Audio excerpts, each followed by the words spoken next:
안녕하세요. 오늘은 지난 시간에 말씀드렸던 것처럼 텍스트 데이터 다루는 방법을 한번 배워보도록 하겠습니다. 우리가 지금까지는 범주형 데이터 그리고 수치형 데이터 다루는 방법을 알아봤었죠. 근데 이 범주형 데이터, 수치형 데이터와 다르게 텍스트 데이터는 조금 다룰 때 방식이 다르니까 오늘 잘 배우셔서 앞으로 데이터 분석하실 때 활용하시면 좋을 것 같습니다. 일단 텍스트 데이터는 저희가 비정형 데이터라고 보통 표현을 하거든요. 왜 비정형 데이터라고 부르냐? 어떤 정형화된 틀을 가지고 있지 않고 여러 가지 포맷 형태로 여러 가지 구조로 데이터가 나올 수 있기 때문에 저희가 대표적인 비정형 데이터라고 표현을 합니다. 그럼 저희 타이타닉 데이터에서는 이름이 그런 형태를 띠고 있는데요. 그러면 저희가 일단 이름을 먼저 한번 열어서 살펴보도록 하겠습니다. 그럼 저희는 텍스트 데이터 다루기, 그 중에서도 이름 컬럼을 다뤄보겠습니다. 그럼 저희 트레인에서 네임을 꺼내 볼게요. 짠! 지금 보시면 한 사람의 이름이 들어있는데 모든 사람의 이름에 지금 들어가는 단어도 다르고요. 또 길이도 각각 다 전부 다 다릅니다. 그래서 제가 텍스트 데이터는 비정형 데이터다 라고 말했습니다. 그래서 저희가 이런 데이터들을 모델에 학습시키고 싶으시면은 여러분들이 어떤 특징을 추출해서 정형화를 시켜주셔야 됩니다. 그래서 오늘 저희가 이 네임 데이터에서 특정 부분을 추출할 거예요. 무엇을 추출할 거냐? 이러면 자세히 한번 살펴보시면 규칙이 있습니다. 어떤 규칙이 보이냐면 각 사람별로 중간에 이렇게 호칭이 들어가 있어요. 미스터, 미스 이런 식으로 호칭이 들어가 있습니다. 그리고 그 호칭은 앞에 컴마, 뒤에 마침표로 정리가 되어 있고요. 또 호칭 앞에는 스페이스바가 들어가 있는 걸 볼 수가 있습니다. 그래서 그 사람의 성이나 이름을 표현하는 글자들은 워낙 다르기 때문에 저희가 이거를 뭔가 규격화시킬 수는 없고요. 이 호칭들을 추출해서 컬럼으로 새롭게 만들어 보도록 하겠습니다. 이 호칭이라는 결국에 나올 수 있는 종류가 정해져 있는 거니까 어떻게 보면 이제 범주형 데이터로 우리가 추출을 해보는 거죠. 그래서 이렇게 어떤 데이터에서 의미 있는 컬럼들 또는 어떤 특정 새로운 컬럼들을 만들어내는 거, 이런 작업들을 저희가 특성공학이라고 하죠. 그래서 특성공학을 할 건데 그 중에서도 텍스트 데이터, 비정형인 텍스트 데이터를 오늘 다뤄볼 겁니다. 그러면 저희가 이 데이터 각각의 이름에서 호칭을 추출하려면 먼저 이해를 하셔야 되는 함수가 있습니다. 뭐가 있냐면 저희가 판다스를 배우실 때 아마 이제 유니버셜 함수라는 걸 한번 보셨을 거예요. 유니버셜 함수가 뭐냐? sum, min, median 이런 것들이 유니버셜 함수죠. 총합 구해주는 거, 평균 구해주는 거, 중앙값 구해주는 거. 그래서 저희가 어떤 하나의 데이터를 쭉 데이터 프레임이나 시리즈로 만든 다음에 거기에 썸으로 추하면 총합을 구해주고요. 민을 구하면 평균을 구해주고요. 미디안 호출하면 중앙값을 알아서 구해주죠. 굉장히 편리한 함수였습니다. 근데 저희가 이렇게 판다스를 쓰시다 보면은 항상 이렇게 정해져 있는 단순한 함수만 사용하는 게 아니라 좀 더 복잡한 기능을 쓰고 싶을 때가 있어요. 우리 썸이라는 건 결국에는 모든 행을 다 돌면서 총합을 구해주는 게 썸이고요. 민이라는 거는 모든 행을 돌면서 다 덧셈을 해서 총합을 구해서 전체 개수로 나눠주는 게 민이죠. 그래서 이렇게 단순한 기능들은 상관이 없는데 좀 더 복잡한 작업들을 내가 해보고 싶어. 이럴 때는 유니버셜 함수로 지원하지 않고 있습니다. 지원할 수도 없죠. 무슨 기능이 있을지 모르니까. 그래서 저희가 어플라이라는 걸 이용해서 사용자가 직접 정의한 기능들을 적용할 수 있게 지원을 해주고 있습니다.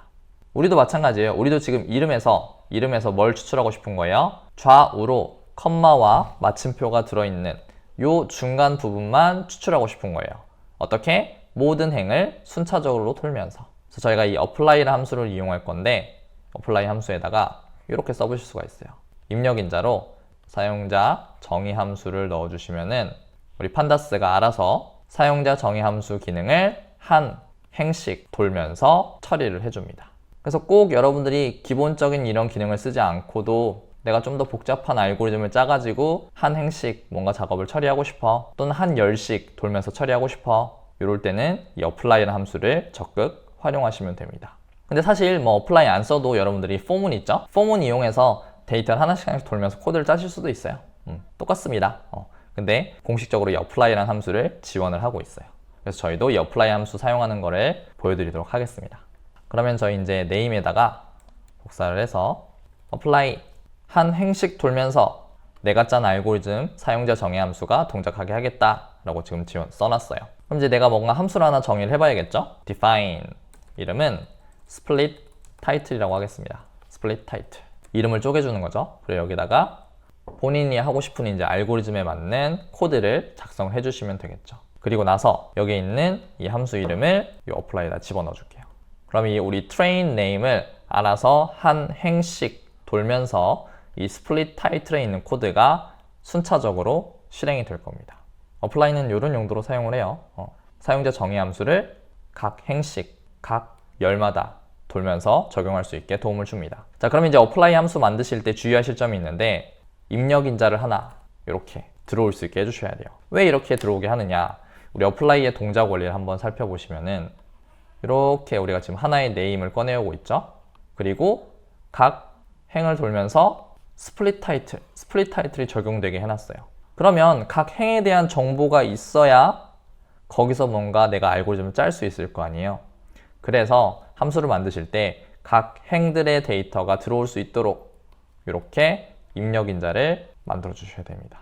그럼 apply가 알아서 순차적으로 각 행들을 돌면서 행에 있는 데이터를 요 첫 번째 입력 인자에다가 차곡차곡 넣어 줄 거예요. 그래서 여러분은 그렇게 상상하시면 돼요. 네임에다가 한 행씩 돌면서 적용될 함수를 여기다 적어 주시면 되고요. 그리고 그 함수 안에서 내가 알고리즘 짤 때는 요 첫 번째 입력 인자로 한 행의 데이터가 알아서 넘어온다 라고 생각을 하시면 됩니다. 그래서 이게 마치 우리한테는 이름이 되는 거죠. 우리가 이 x는 바로 요 이름이 넘어온다고 상상을 하시고 코드를 작성하시면 될 것 같아요. 그럼 저랑 같이 한번 해볼까요? 저 x가 이름이라고 생각을 하시고요. 그러면 우리가 요거를 name이라는 이름을 바꿀게요.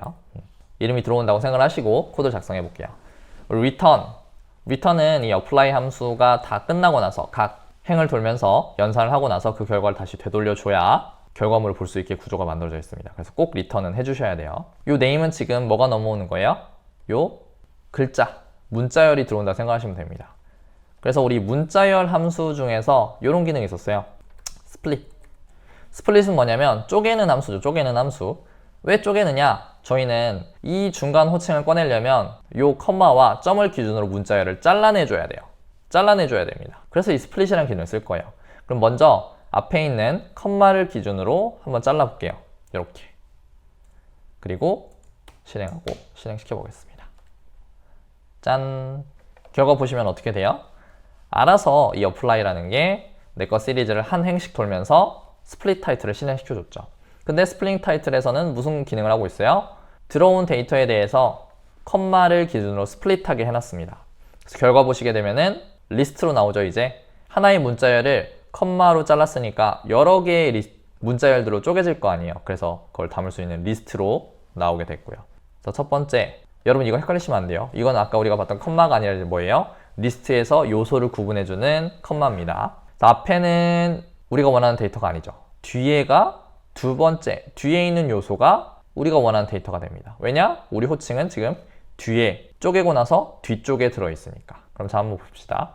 여기서 리스트니까 쪼개고 나면은 리스트가 되죠. 지금 1번째, 0번째는 앞에 있는 요소고 1번째는 뒤에 있는 요소죠. 그러면 1번 쓰시고 다시 결과 볼게요. 짠! 어떻게 돼요? 뒤에 있는 문자열을 다시 또 꺼냈죠. 약간 그럼 좀 감이 오나요? 지금 뒤에 있는 문자열을 꺼냈더니 다시 통으로 하나의 문자열이 됐어요. 그러면 이 뒤에다가 또 스플릿을 하면 되겠죠. 이번에는 뭘 기준으로 하면 될까요? 바로 점을 기준으로 하시면 됩니다. 점. 그럼 점을 기준으로 다시 한번 또 쪼개질 거예요. 그럼 다시 한번 실행시켜 볼게요. 그럼 어떻게 돼요? 이번에는 이제 우리가 원하는 호칭 부분이 첫 번째 요소로 추출이 되고 나머지 1번째에는 불필요한, 우리한테는 필요 없는 문자열이 추출이 됩니다. 그럼 여기서 다시 한번 앞에 있는 호칭만 꺼내기 위해서 0번이라고 써주시면은 이렇게 호칭이 추출되죠. 물론 포문으로 외우면 이렇게 하나씩 돌면서 이런 코드를 쓸 수도 있지만 apply 쓰시게 되면은 동작하는 원리는 조금 처음에 이해하기 좀 어려울 수 있는데 코드상으로는 굉장히 간결해지죠. 그리고 여기서 하나 더 중요한 게 우리가 지금 호칭을 추출했는데 사실 아까 호칭 앞에 뭐가 있다고 했냐면 이렇게 뭐가 있어요? 공백이 들어있습니다. 그럼 현재도 지금 우리 눈에는 보이지 않지만 공백이 들어있어요. 그래서 이런 공백이 들어있으면 프로그래밍에서는 공백 MR과 그냥 MR은 전혀 다르다고 인식을 하죠. 그래서 이렇게 불필요한 공백을 좀 없애줄 수 있는 기능이 있습니다. 바로 스트립이라는 기능이 있어요. 이 기능을 이용하시면은 문자열이 있을 때 가장 좌측과 우측에 있는 공백을 없애줍니다. 문자열이 있으면 맨 왼쪽과 맨 오른쪽에 있는 공백만 없어줘요. 왜냐면 걔네들은 진짜로 내가 이렇게 문자를 자르다 보면 또는 입력에 의해서 그냥 조금씩 발생할 수 있는 공백이잖아요. 물론 안에 문자열 중간에 들어가 있는 공백은 사라지지 않습니다. 그런 것들은 이제 띄어쓰기로서의 의미를 가지게 되니까 그런 거 빼고 어떤 하나의 문자열이 있으면 제일 왼쪽에 또는 제일 오른쪽에 공백이 있으면 그 공백을 다 없애주는 기능을 가집니다. 그래서 꼭 스트립까지 해주셔야 깔끔하게 호칭이 추출이 돼요. 자, 그럼 이제 호칭 추출이 완료가 됐어요. 그럼 이제 이거를 트레인 데이터에다가 새로운 컬럼으로 추가해 볼게요. 타이틀. 그럼 트레인 데이터 됐으면 또 우리 어디도 해야 돼요? 테스트에도 해줘야겠죠. 테스트. 아, 이게 테스트가 아니죠. 타이틀이죠. 자, 그럼 테스트 데이터에도 똑같이 테스트의 네임에서 어플라이를 이용해서 호칭을 추출하고 그 추출된 호칭들을 타이틀이라는 컬럼에다가 넣어주겠습니다. 실행. 그럼 이제 한번 찍어볼까요? train.head 찍어보시면은 제일 끝에 어떻게 되어 있어요? 타이틀 해가지고 이름으로부터 추출된 호칭만 쭉 나와 있죠. 그럼 저희 이제 이 텍스트 데이터, 비정형 텍스트 데이터에서 호칭만 추출해서 정형화를 시켜놨죠. 그럼 이거를 가지고 우리가 이제 학습을 시킬 수가 있게 돼요. 정형화 돼 있으니까 범주형 데이터로 바뀐 거죠. 범주형 데이터로 바뀌어 있는 겁니다. 그러면 쟤네들이 또 어떤 범주를 가지고 있는지 또 탐색을 해봐야 되죠. 그래서 시각화를 한번 해보도록 하겠습니다. 저희 트레인 데이터는 범주형 데이터니까 위에서 했던 것처럼 똑같이 카운트 플롯, C본의 카운트 플롯을 이용해서 그래프를 그려보도록 하겠습니다. C본의 카운트 플롯 해서 데이터에는 트레인 데이터 넣어주시고요. 그리고 우리 X축에다가는 타이틀을 집어넣고요. 그 다음에 저희가 중요한 거는 타이틀별로 산 사람과 죽은 사람의 숫자를 파악해야 요 컬럼이 의미가 있는지 좀 볼 수가 있겠죠. 그래서 직접 개수를 세주는 거는 survived를 중심으로 개수를 세달라 명령을 하겠습니다.